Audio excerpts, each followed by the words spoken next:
I'd like to now help you understand the concepts of hybrid and flexible work environments. Now, for many, many years, even before 2020, with COVID and everything, before that, a lot of companies were starting to transition into the mindset of a hybrid work environment.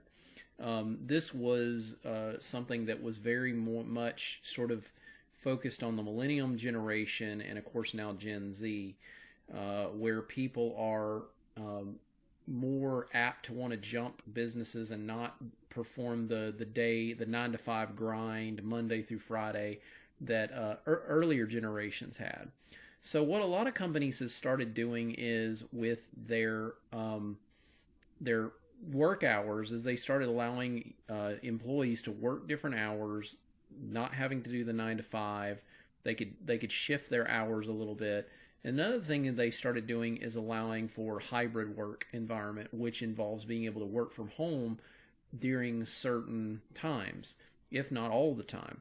So when you mix those two together, you get a hybrid work environment where somebody can work from home or they could work in the office, and then flexible work environment, meaning you're getting to kind of work certain hours and shift those hours. That basically means to make something like that work, there's got to be available solutions for that. Now, of course, with the on-premise world, the way that we would generally allow people to work from home was by allowing a VPN connection into the office. Users could go home, connect in through the VPN, and they could, work away from the office. But with the shift of 2020, as we all are probably aware, 2020 changed a lot of stuff with COVID and all of that. You ended up with the majority of the workforce out there not coming into the office every day, basically everybody working from home. So there was a mad dash from Microsoft and other companies to make sure that there were lots of solutions available to allow teamwork and everything else to continue to prosper, even though everybody was working from home. The other crazy thing that happened there was that a lot of businesses realized that they could save cost by not having to have the amount of office space that they once had. There was one of the companies I did consulting work with, for example.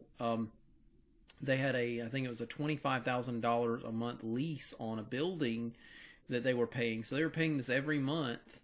And when COVID hit, everybody started working from home, and they realized that they were just as effective working from home as they were having everybody come into the office. So here we are years later after 2020, and they've gotten rid of their lease. They don't have that $25,000 monthly fee, and their sales are still where they were 3 years ago. So, and I'm not saying all companies are that way, but a lot of companies discovered they could do that. Now, the trick, of course, with this is allowing people to come together and be able to communicate effectively and do their job effectively without being in person. Because there is still something to say with having people in an office together, the ideas and bouncing off of each other. So Microsoft and other companies have tried to produce solutions for that. And with Microsoft 365 services, that's definitely what they're trying to achieve. Now, if you think about like Microsoft 365, all the offerings that they're giving is to do just that. If you actually look at, let's go to Microsoft365.com.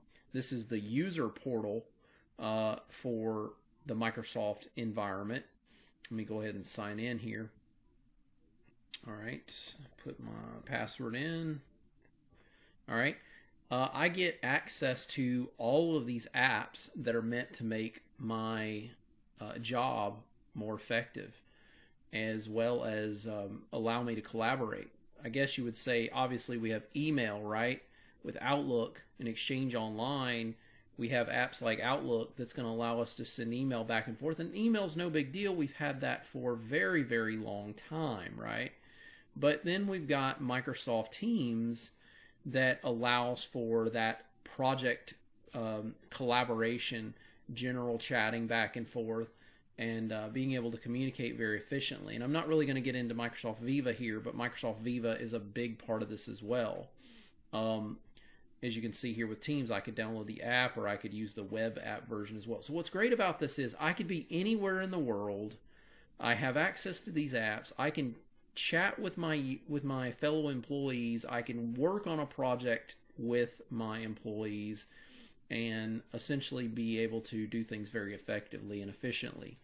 I'm not saying that it's a perfect a solution for being able to bounce ideas off of each other, but I think that over time people are getting better and better at working in this environment, and I think it could get there as time goes on. And that's ultimately what Microsoft is trying to achieve here, along with lots of other companies out there.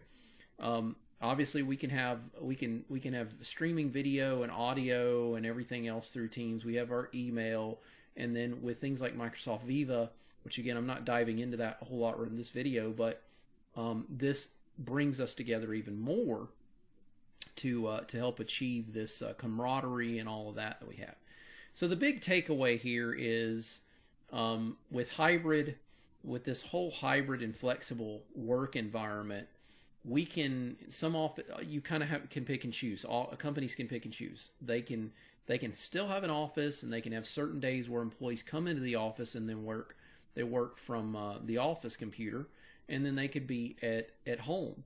And because you have everything pretty much web app related, it doesn't even really matter what type of device you could have a Windows device at the office, you could be running a Macintosh, or you could even use an iPad or something at home, and you have access to all these apps.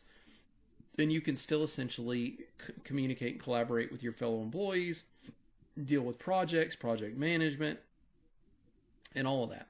And then from an admin perspective, we administrators, we can manage everything. Here is portal.microsoft.com. We can manage our users and groups and the teams that are available.